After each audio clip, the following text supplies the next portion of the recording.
All right, joining us now is the head coach of the Ohio State Buckeyes. He is one of three men to win Big East Coach of the Year and Big Ten Coach of the Year. His name is Chris Holtmann. And, Coach, we have to start here. Almost 6 months ago, your team, my team, I consider myself a part of the team.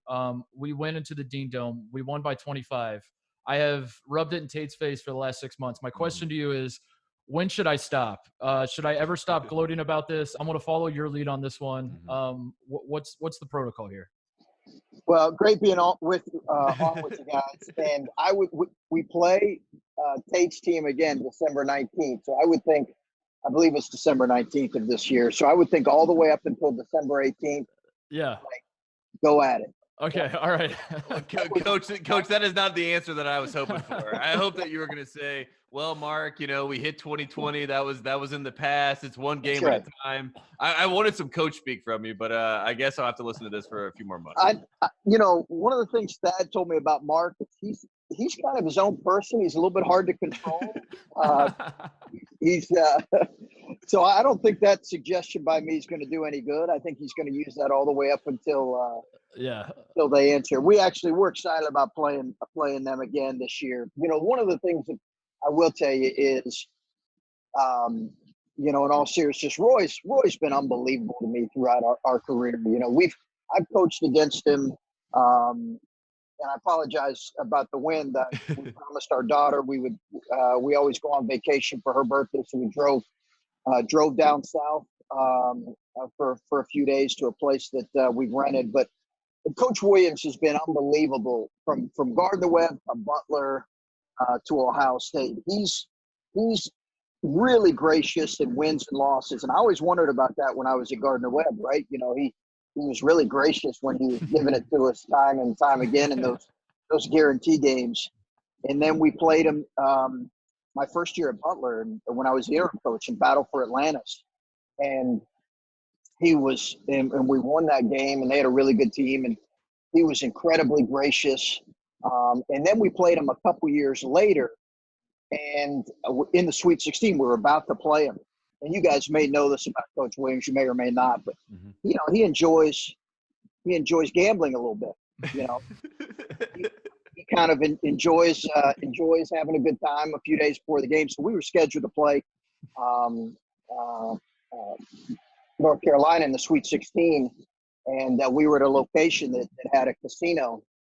That game was scheduled, and he calls me the week before, and he says, "Hey, how about meeting my staff, your staff, going to, I believe it's craps. Is it craps table that he loves to play?" Yeah, loves craps. Yeah, he loves craps. Loves craps. And I'm not a big, I'll do blackjack a little bit, but I'm not great at craps. So I told my staff, or brought my staff in. We had like a staff meeting. I was like, "Hey, listen, we got a game to prepare for. It's like Coach Williams, probably his 15th Sweet 16. It's our first as a staff. Like, should we do this or not?" And one of my assistants is like, "Coach, like he's trying to soften us for the game. Like he's trying to soften us." And I decided against it. Didn't work. They beat us anyway. Went on to win the national championship. But he's one of the all-time really good people, outstanding coaches in our profession. Speaking of Roy, just your relationship with him, Tate and I, we did a show not too long ago about the 2003 national championship game. And we spent a lot of time discussing after the game when Roy kind of talked about, he was asked if he's going to take the North Carolina job. And you could tell he wanted no part of it. And then we kind of discussed how he eventually does take the job, and he's emotional about his time in Kansas. And the whole reason I bring that up is to say, we've talked about it privately, your decision to leave Butler and how much it affected you and how tough of a decision that was. And I think a lot of times coaches get just you're always chasing the money. I think that's the general public is just you don't care. You're always chasing the money. And I know how much it affected you to the point that maybe it affected you a little too much when we played Butler in the PK 80 and we let the game slip away there at the end. How hard was it actually for you? I know this is like a few years in the past and you kind of want to leave the past in the past, but you've never been on this show, so we want to talk about it now. Sure. That decision to leave Butler and just kind of, now that you've been at Ohio State for 3 years, as you reflect back on the decision to leave, how you left Butler, all that kind of stuff. Like, what are your thoughts there? Yeah, just you said it. You said it, Mark. It just was. I think what happens is like in anything, we know with social media and we know in general that there's skepticism about coaches and why coaches make moves and when coaches make moves. I remember that transition with Roy from Kansas to North Carolina, and I think people think it comes off as disingenuous when coaches are saying that, and it's anything but that. I think you guys know this, there's tremendous relationships that get developed that are really hard. And, some like when I left there, it was really emotional. I can count on, it was second or third worst day of my life, to be honest with you, going through that experience, talking both with our players and an administration, an athletic director, and Barry Collier, who's great to me and a tremendous president. So it was a big challenge, and so much to the point, and you and I talked about this privately, is I did go back and forth. Initially, I wasn't, I just wasn't ready for it. And Gene was really persistent. And obviously, we all know the phenomenal, top of the line, maybe none better job that Thad did in his tenure here. And I think for me, it was, I just wasn't sure I was ready to make the move. But I think the opportunity to be at a place like Ohio State ended up being the reason. That and the fact that I had a staff that's like, what are you doing? Like, why are you having second thoughts? Yeah. And, I got a Columbus boy on staff that was adamant that I was having some mental issues at the time, so they helped me process through all of it. Absolutely. And then, Coach, when you get to Ohio State, obviously, Titus and I, we did a live show in Columbus, Ohio. We had you there, but you walk into a pretty good situation, right? The cupboard is not barren, as they say in college basketball. Sort of like what happened with Roy Williams. You go to a program that, there were some players in place. Keita Bates-Diop is on your roster. So the first year you get there, and things go great. And then, the standard is set. Hey, Coach Holtmann is here. He's going to be, a big savior for the basketball. We might be a basketball school now, of course. Then you blow out North Carolina earlier in this year. You beat Kentucky. All the signs are pointing and all the momentum is going well. How do you sort of, manage expectations? And then Tate, and then in the post-game press conference after we beat Kentucky, Tate says, "Do you have a message for the haters?" And then he submarined our season for about a month there. Yeah, I've come to realize that there's more that goes into that question than I actually realized at the time. Yes. The hate just keeps coming. That's unfortunate. Like, once you address the haters, the waves come, unfortunately, Coach. I'm sorry. Yeah. I've seen that asked a time or two. I've seen you ask that a time or two to some other coaches. So I realize that's a standard question that comes. And I was a little caught off guard, to be honest with you, about it. When I was like, wow, okay. But yeah, listen, you're exactly right. Those that know our story, it's a bit of the roster is a little bit in a unique shape because towards the end of Thad's tenure, he was really readjusting his roster, to be honest with you. He was making some decisions with kind of the middle of the roster, those middle years, where he was saying, hey, I'm going to kind of bring in more of guys that I want to coach. And yet the reality is there was a senior class that was outstanding, like top of the line. And they had struggled the year prior with injuries and just struggled in play. So the expectations were very low. And yet we had an outstanding senior class. And you had Jay-Sean Tate, Keita Bates-Diop, those guys are as good, as 4-year players as you're going to find in college basketball. Now, we were thin and we didn't have great in terms of numbers, but when you have elite talent like that who both embrace, that's hard. When you have, when you come in June and you have guys that are established, neither guy was all top preseason, all conference, so they had a lot to prove. They finished that year as Big Ten Player of the Year, and I believe JT was the second team all-league guy. So I really benefited. Our staff benefited from that, added motivation in a class. And yet in the middle of the lineup, we had some work to do. And that's kind of what we've been in the process of doing. we obviously got off to a great start, and then we struggled in January like crazy. And I think everybody thought that Carolina game, pointed to that Carolina game as kind of an arrival, and then the Kentucky game a little while, maybe a month later, a couple weeks later. And yet we knew that we were still very much a work in progress. And the Big Ten beat us up in January. But as any coach will tell you, man, you learn a tremendous amount about your team in those valley moments of a season. I can't, like, you know at that point as a coach, okay, we got something we can work with here, or we're going to continue to have valley moments for the next 6 weeks. And you don't always know, but there comes a point where you're like, okay, we're gonna hit our peak here at some point. I felt that about this group, that we were going to hit our stride, and we did in February and March. Yeah, it was embarrassing the way some Ohio State fans were just gloating so much over regular season wins. I couldn't believe how.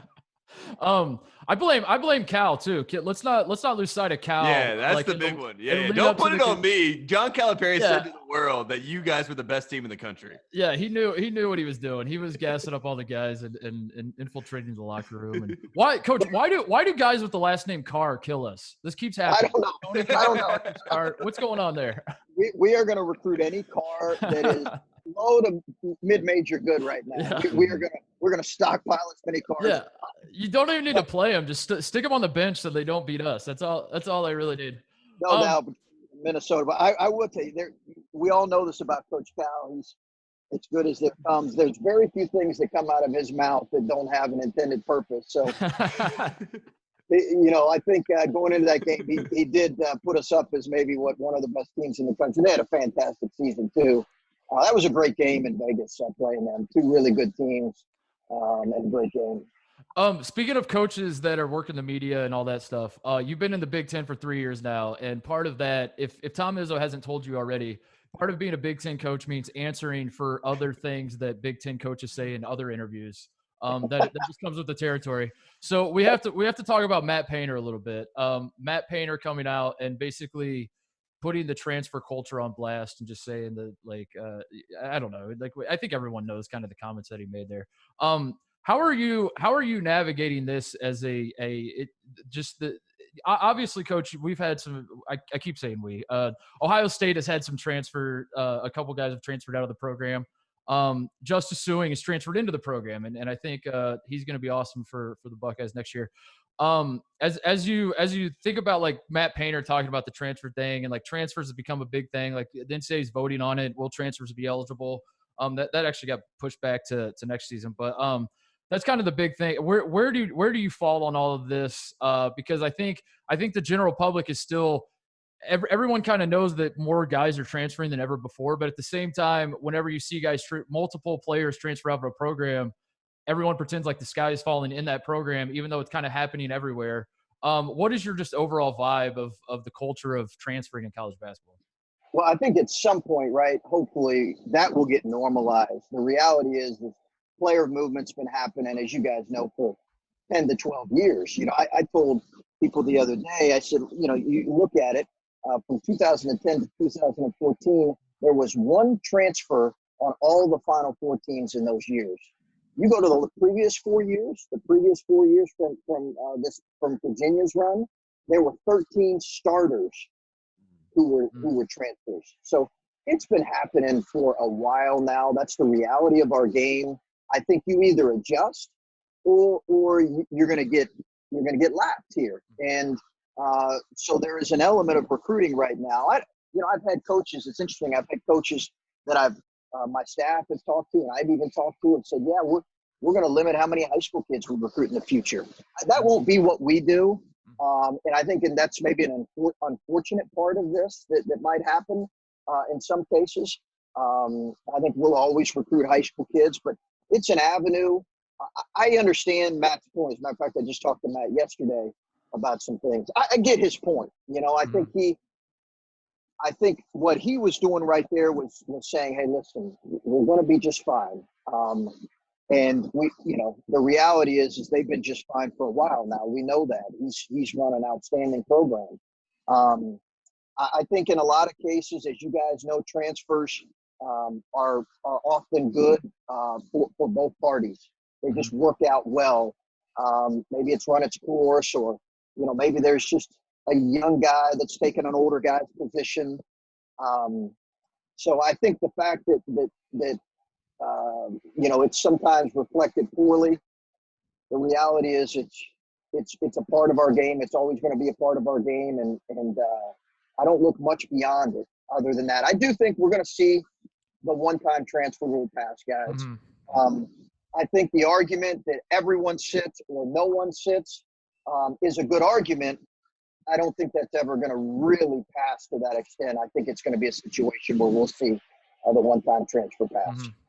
And Coach, we have to ask, one of the things that I think is interesting about the transfer process is obviously the transfer portal and the way and what that plays in this whole process, right? Because if there's one thing we know about college basketball, the players and the coaches, there's a respect there where you don't show up your coach. I remember, Michael Jordan, did the famous dunk, in Maryland, Lefty Driesell gets an apology from Dean Smith, right? Like you don't show up your coach. But when you put your name in a transfer portal and it becomes, on the message boards and they point to it and they say so-and-so is going to leave, it does sort of show up the coach a little bit. And then we get that, that back and forth. So knowing that the transfer portal was there, is there a policy you maybe put in place? You're like, look, if you want to transfer, just come to me first, at least so I know, so that when it gets public, I can deal with it, because once it's out there, right? Is there something like that maybe put in place with programs? I've never had a kid transfer or put his name in the portal without having extensive conversations on the front end and knowing exactly when that's going to happen. I think if a kid were to do that, it'd be really telling on the young man if you're surprised by the – I think sometimes that is the perception that a kid slipped his name in the transfer portal in the compliance office and no one told the coach, and the compliance isn't necessarily compelled to tell the coach. But you guys know these conversations happen after the season, and they happen in a really direct and intense way. What you want is you want to have very honest conversations about the role that you see for them next year and what they want. And sometimes if it doesn't match, or if it doesn't meet, or if you can't meet those expectations, then often it's best for that. But I think sometimes we as coaches too, I've caught myself in this. You have to take a step back. And I think most of us do that. But, for me, I try not to take it personal. I try to look at it and say, okay, is this best for the young man? We'll move on. We'll have a very successful program, I believe. And we'll wish the young man well. Let's talk about something more fun, because this isn't. I was putting my serious journalist hat on and having to ask the questions that are dominating the day. When are we getting the Ohio version of the Crossroads Classic? Because I feel like this falls on your shoulders, Coach. Ohio State is the flagship school in the state of Ohio. Apologies to the other three bum programs that exist, but we call the shots at Ohio State. And so if this is ever going to happen, I feel like it's got to be Ohio State that makes it happen. I get asked about this all the time. Will there ever be a day where Ohio State, Xavier, Cincinnati, and Dayton play in a doubleheader like the four big schools in Indiana do? Well, listen. He's like, let's go back to the transfers. That's easier to talk about. That was so much easier than this topic. This is a hot one in our state for sure. I think we're at the point right now where we're getting enough people that have interest in it happening. I do think, I don't know that it'll happen in the next couple of years because we're in tournaments, other teams are in tournaments. But I think there's enough push for this to happen, guys, that I could see potentially, and it may not be until 2023 or 2004. David Egelhoff, who obviously you know well, Mark, he has pushed this for years. He's our operations guy. Yep. And he's pushed this for years. I will tell you, we have approached in the last year and a half, we've approached the other institutions. Some are on board. I think most will be on board. You're exactly right, Mark. It's on us probably to find the date. And then we have to agree on a location too. And that's a little bit of a hurdle right now. Yeah. We are going to have to agree on a location because we know there's some really passionate basketball fans among those other schools. Yeah, right. So that's a little bit of a hurdle we got to figure out right now. Which So is what to you say, what you say, Coach, is Dayton will not leave Dayton. Yeah, what he's saying is that's his way of saying we're not playing unless it's in Columbus, and all those other schools are going to be very upset about that. I will say there have been some contingencies in place. Yeah. There have been some contingencies in place that have not been agreed upon yet. But we'll see. We'll see. I do think that that location, dates, figuring out how it works, there's enough push for it. I think there's enough people to look at it and say, why haven't you done it yet? Mm-hmm. I don't know if you guys would agree on that or not, but I think there's, again, back to Roy, one of the things he does, he plays anybody and anybody. He'll play wherever. I think it's something we have to initiate, Mark, and hopefully we can get it done. Well, I think Coach Mata, I remember talking to him about it. He had more of the philosophy of like, there's nothing to gain, which I kind of see that perspective, but I'm more in line with your thought of just, it's great for, and the other thing, I guess, like when Coach Mata and I talked about it, what was it, 5-10 years ago, to be quite honest, like the other three programs were at a different spot, like Cincinnati and Xavier and Dayton, they've kind of elevated themselves in great point to where, like, losing to Dayton now isn't embarrassing. It's not like if you're Ohio State, you lose to Dayton this year, like it's a stain on the program, like it might have been. I mean, it kind of was. We lost to Dayton in the NCAA tournament to Aaron Craft, and like it was like the biggest deal in the world. So sky was falling. Yeah, the sky was falling. You're exactly right. My deal with non-conference high major games is I don't want to schedule. So your point's a good one.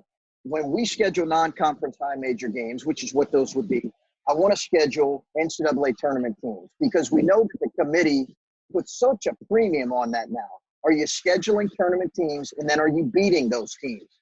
So for us, that's really what it's been about. We scheduled Cincinnati when we got here, and it was really Gene Smith's idea, and I was on board with it, but they had been to like 14 straight NCAA tournaments. Mm-hmm. So it made a lot of sense. And you're right, Dayton and Xavier have proven how good they are. The other thing Coach Mata was scared to do was playing the Maui Invitational, Coach. What are our thoughts here? When are we getting out to Maui? Is this something on your radar? It is on our radar. It's on our radar right now for, I believe, 2022-23, maybe, that season. And I know you guys often, maybe annually, make an appearance out there. So I'm hoping that'll happen. I think everything's scheduling, to be honest with you guys, has changed a little bit with the virus. So there may be some changes that we have to look at, but we are scheduled to play that. And I've seen the changes. Coach Calipari came out and apologized to all the Kentucky fans that they were going to lose a London game that they were supposed to play this year. And then it just got me thinking a little bit, Coach. A lot of these situations, you can use a location to get your team there and to have a trip, right? Like you were an interim coach with Butler, but you go to Atlantis. Titus has mentioned in Maui. As a coach, is there any destination? Is it Alaska? Do you want to go to the Alaskan shootout or something like that? Is there something that you want to go, like a destination where you're like, we need to figure out a game to schedule here? Is there a wish list for Chris Holtmann? Maui was up there, fellas. Maui was really up there. Like I've not been to Maui yet, and I've had like coaches tell me, hey, listen, it takes you 2 to 3 full weeks. Your team's not going to be the same, for an entire month, like horror stories about that. So to be honest with you, Maui's the place that I've thought about and really considered. Charleston as well. Charleston's a good one. Maui's a good one, Coach. So basically any tropical place we can get to now, we all want to go to. Yeah. Charleston's been one. Maui has been one.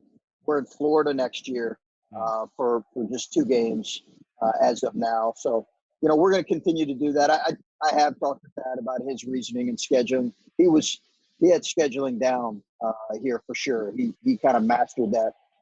Obviously, it's different. It's really changed now with what the NCAA values, both in tournament, at-large bursts, and seeding. It really matters who you play. So there's going to be there are less guarantee games now than there've ever been.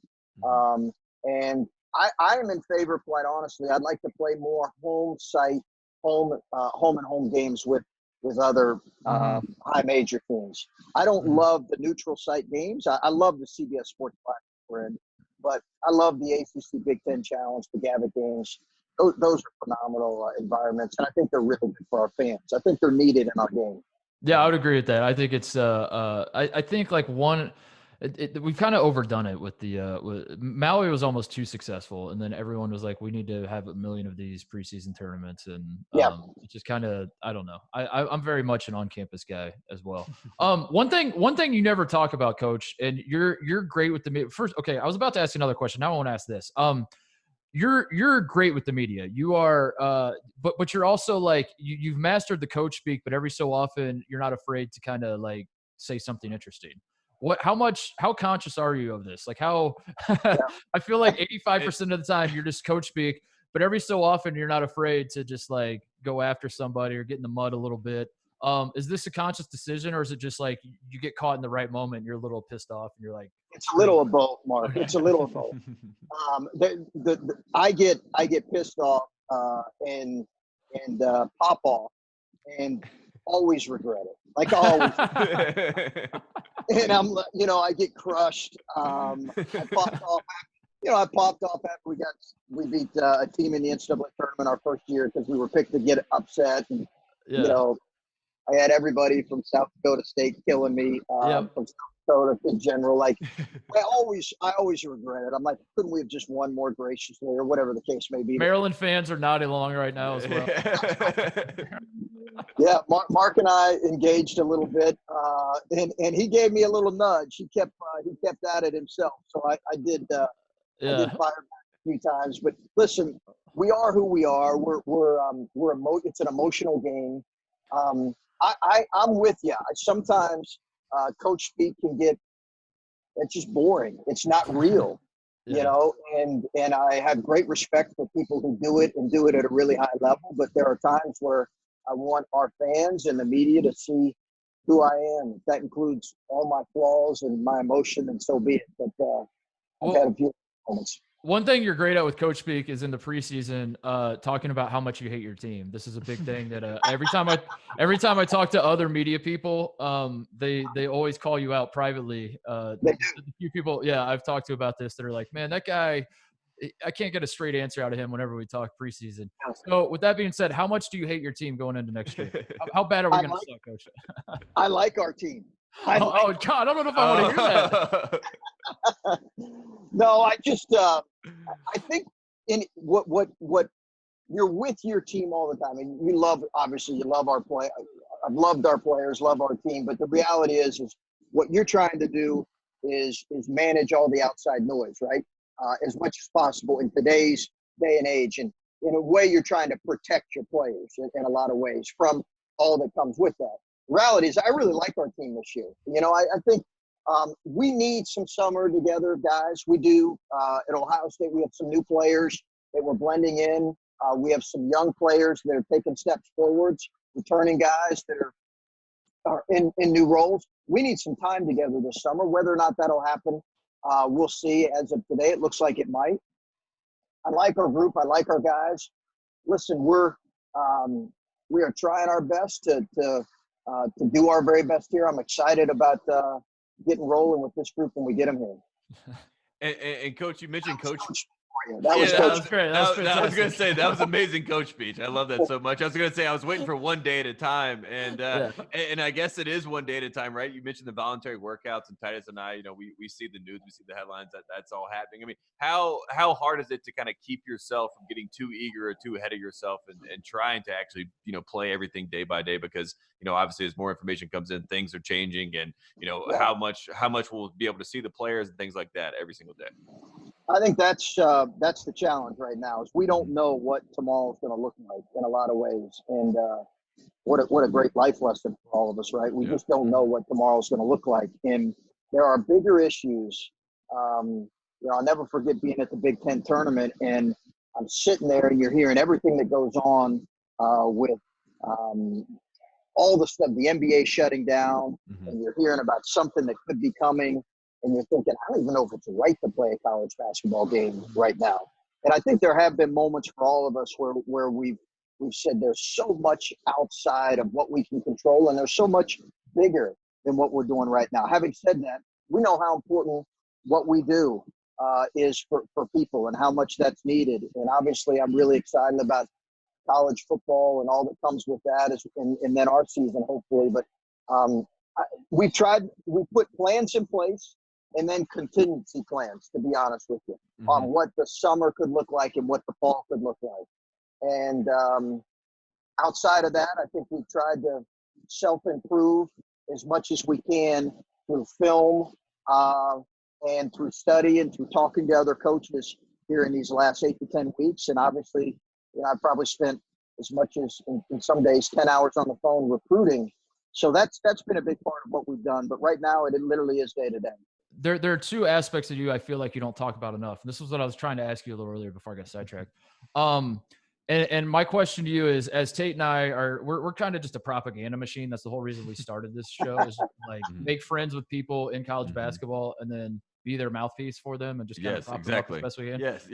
We learned from the best, Dick Vitale. We're Dick Vitale and trading. So we want to help you out here, Coach. My question to you is, which aspect should we hype up more? Your playing ability. You had a great career at Taylor that doesn't get talked about enough. You kind of let that float under the radar, how good of a player you were, or your fashion, because I think you're the best dressed coach in college basketball that no one ever talks about, because Jay Wright has hired a multi-million-dollar PR team to always be mentioned as the best dressed, and you never ever get mentioned. So which one should we focus more on, your playing ability or your fashion? I'm telling you, fellas, it's got to be the fashion, because when you compare my playing days to most of the people I'm going up against, Juwan moved us all down a slot. It should definitely be fashion. Hoiberg came. The new additions. Somebody asked me about Turgeon and I going 1-to-1 on the court, 1-on-1 on the court. I think he's got me. So I'm at the very bottom of the Big Ten when it comes to play. Maybe I can move up when it comes to fashion. Listen, I've come a long way. If you roll back the film to my Gardner Webb days and the oversized suits, the big khakis, the oversized suits. I remember, Coach. I remember those games. I think I might have worn it to the Carolina game one day. Oversized khaki tan suit. That just it was so roomy. It's North Carolina. It had no place in that environment ever. But I wore it, and I was really proud of it at the moment. And I look back on it in shame, that's for sure. No. It was still great, Coach. All right, well, there it is. One of the best dressed coaches in college basketball, Chris Holtmann. Thank you for taking some time out of your vacation to join us. We really appreciate it. Thanks, guys. Enjoy listening. It's great being with you. Be well. For the best access, perspective, and personalities in all of sports, follow us at Fox Sports on Twitter, Facebook, Instagram, and YouTube.